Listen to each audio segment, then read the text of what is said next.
Salut tout le monde et bienvenue dans cette nouvelle analyse. Aujourd'hui, on va décortiquer ce qu'on pourrait vraiment appeler le voyage du héros de toute entreprise. Imaginez un peu le truc, tout part d'une simple étincelle, vous savez, cette fameuse idée qui pop dans un coin de la tête en pleine nuit, et l'objectif final, c'est d'arriver à survivre et à grandir sur le long terme. Qu'on ait envie de monter sa propre boîte un jour, ou juste qu'on veuille comprendre comment tournent les sociétés qui font notre économie, piger cette évolution, c'est juste fondamental. C'est une aventure de dingue avec ses galères, ses métamorphoses et, si tout roule, ses grandes victoires. Bon, c'est parti, on regarde ça ensemble. On va suivre une feuille de route hyper claire en 5 étapes. D'abord l'étincelle de la création, ensuite structurer et financer le projet, puis on parlera de l'esprit de l'entrepreneur, de la rigueur du manager, et on finira en beauté avec le secret de la pérennité. Allez, on attaque direct avec le premier grand chapitre, l'étincelle de la création. Alors ça, c'est la vraie rampe de lancement. C'est ce moment un peu magique où une intuition complètement abstraite commence doucement à se transformer en quelque chose de concret, de tangible.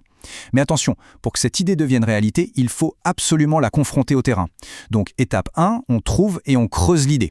On ne garde pas juste l'intuition pure, on définit son utilité réelle, son usage au quotidien, sa performance. Ensuite, on passe à l'étape 2, l'étude de marché.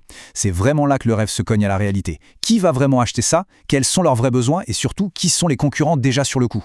C'est ce travail de fond qui va permettre de faire des prévisions de chiffre d'affaires qui tiennent la route. Et enfin, l'étape 3 vient couronner le tout, le montage du fameux business plan, le grand classique. Ce document y met tout au propre, le projet, l'équipe, l'étude économique et le plan d'action. Parce qu'honnêtement, sans ça, la meilleure idée du monde reste juste une illusion. Ce qui nous amène à notre deuxième chapitre, structurer et financer le projet. Là, on quitte la théorie pour de bon et on entre dans la phase d'exécution tactique. C'est le moment de vérité où notre super projet, qui est magnifique sur le papier, va devoir affronter la mécanique parfois implacable du monde réel. Et il y a des passages obligés. Déjà, chercher des financements, le fameux nerf de la guerre. Souvent, on combine tout, les fonds propres des créateurs, des investisseurs, des prêts bancaires ou même le crowdfunding. Ensuite, il faut fouiller pour trouver des aides financières ou fiscales, voire des locaux aidés par l'État ou les régions. C'est un vrai levier stratégique. Troisième étape, hyper importante, choisir son statut juridique. Ça va avoir un impact énorme sur la fiscalité et le social, donc on ne fait pas ça au hasard. Et enfin, les joies de l'administratif. En France, on passe par le CFE, le Centre de formalité des entreprises, qui fait office de guichet unique pour tout centralisé. Bref, c'est un vrai parcours du combattant, mais c'est absolument vital pour poser des fondations en béton. On enchaîne sur notre troisième point, l'esprit de l'entrepreneur. Parce que au-delà de la paperasse et des tableaux Excel, il y a surtout une dynamique psychologique fascinante en jeu. Il faut un sacré état d'esprit pour oser lancer la machine. Et ça illustre parfaitement la vision de l'économiste autrichien Joseph Schumpeter.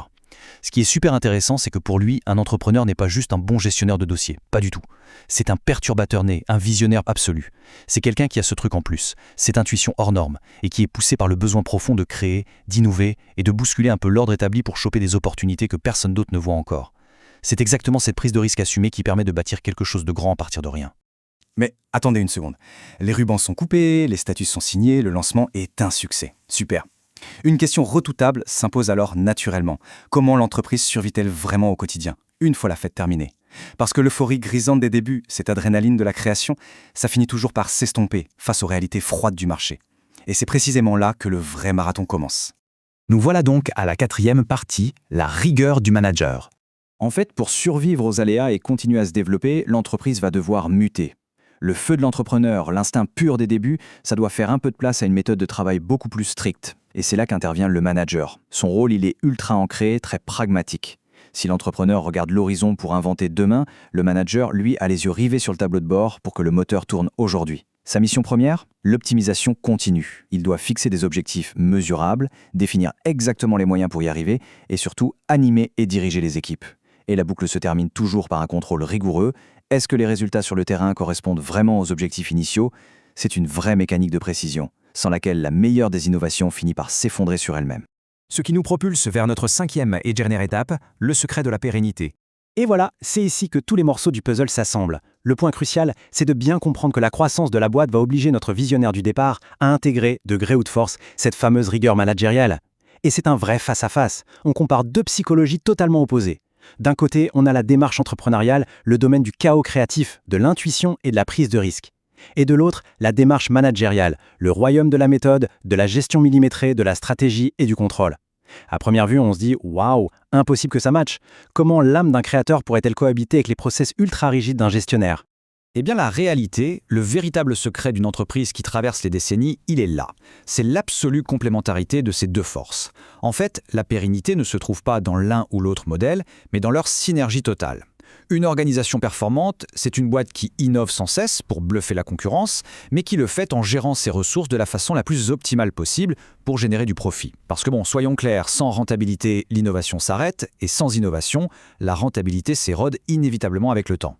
Alors, la prochaine fois que vous verrez une grande entreprise prospérer à la une de l'actualité, posez-vous cette question. Parviendra-t-elle à conserver la folle audace de ses premiers jours, tout en s'imposant l'implacable rigueur d'optimiser chaque détail pour survivre à demain ?